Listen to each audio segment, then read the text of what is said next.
Well, good morning. You know, this is one of my favorite stories. And the reason for that is that it teaches us that not only the church calendar year, which is important, but also that we remember that for every beginning there is an ending. And for every ending there is a beginning. And at least for me personally, that helps me get through this trying time.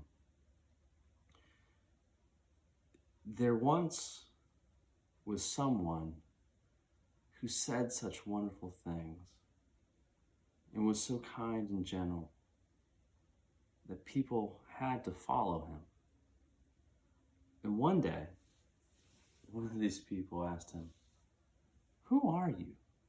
And he said, "I am the light."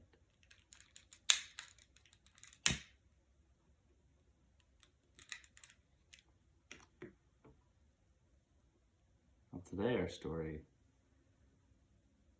is the church calendar year.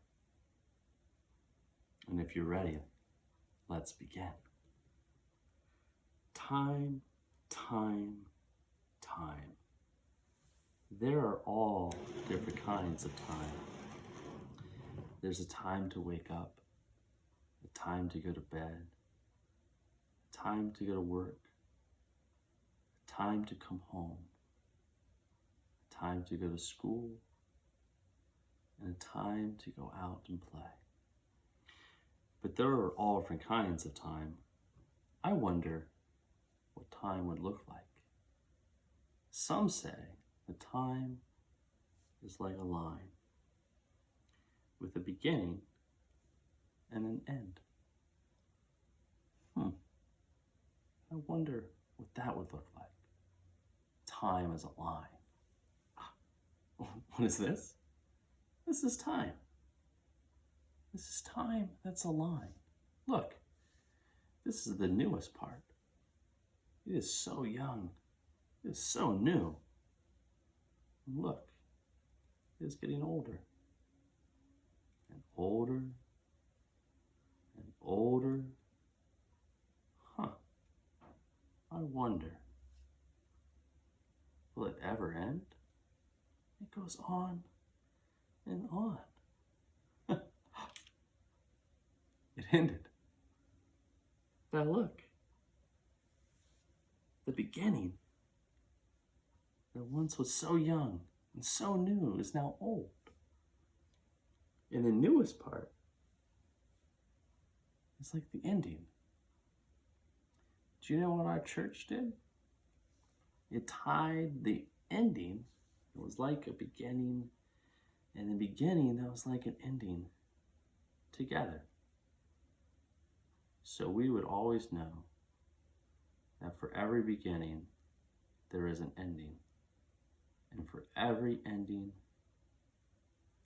a beginning. Now, in our faith, there are three great mysteries: Christmas, Easter, and Pentecost. Pentecost is hot. Now the challenge is that people could walk right on by these mysteries and never know that they're there. So we need time to prepare. The time to prepare for Christmas. It's called Advent. The time to prepare for Easter is called Lent.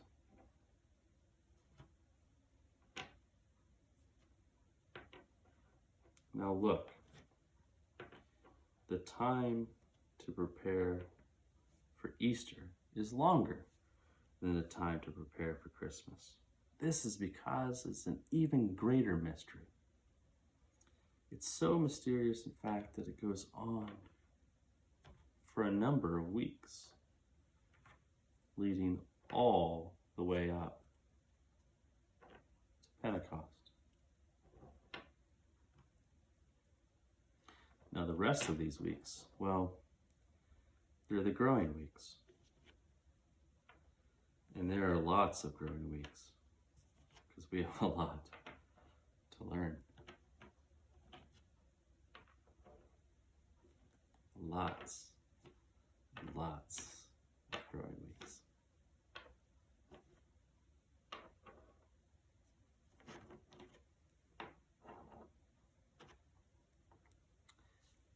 Now, let's see if we can put it all back together.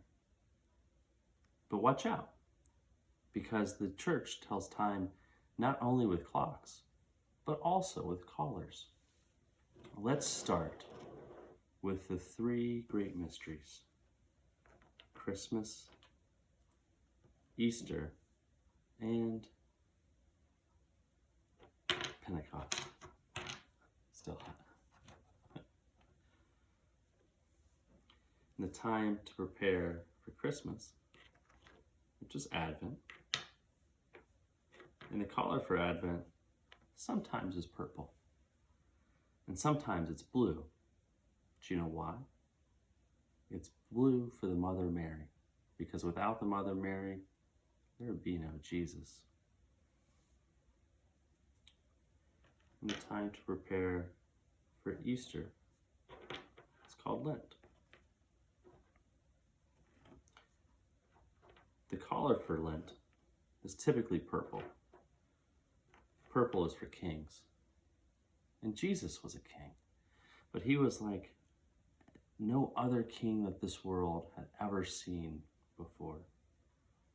Well, remember, the time to prepare for Easter is longer than the time to prepare for Christmas, because it's an even greater mystery. So mysterious, in fact, that it goes on for a number of weeks. Now, during this time, Jesus, well, he died on the cross, and that was sad. But you know what? He was still with the people in a new way, just as he is still with us today. And then something wonderful happened. Jesus led the apostles out of Jerusalem, and there he ascended up into heaven. And the Holy Spirit, it came down a few days later, and it filled the apostles. And they spoke with tongues that were like fire. This is why Pentecost is the color red. And the church was born. Now, for the rest of the weeks, there can never be more than 9 growing weeks between Christmas and Lent. So we'll put 9 weeks in here.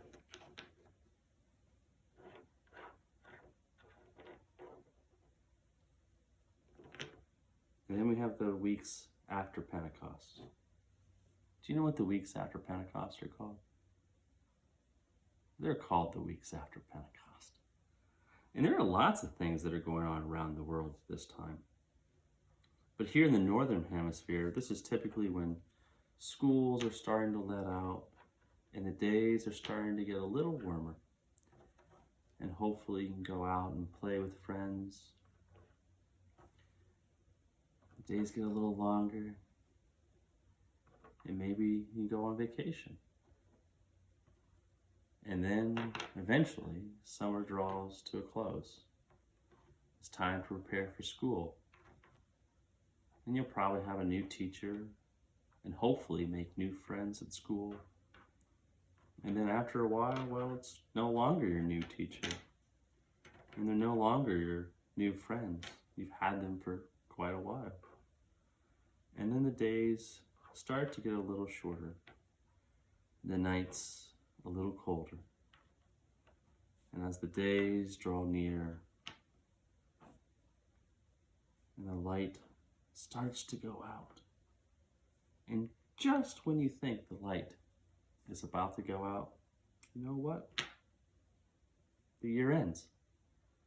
And then it begins again.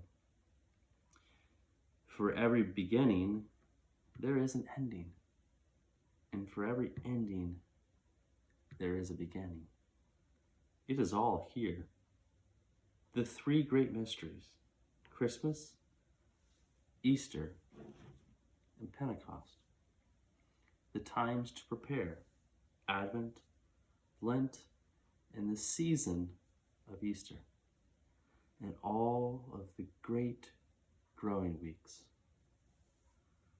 It is all here forever and ever.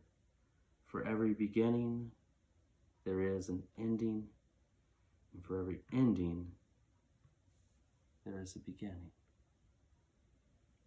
Now I wonder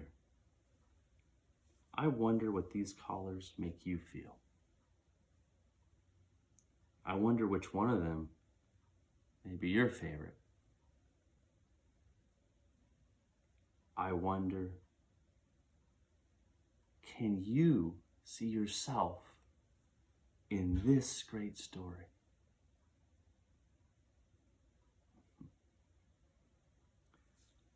Now it is time.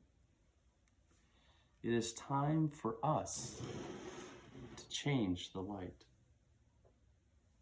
Remember, we're not putting the light out. We're changing it. So no matter where you go, or wherever you are today, the light of God is with you. May it be so. Amen.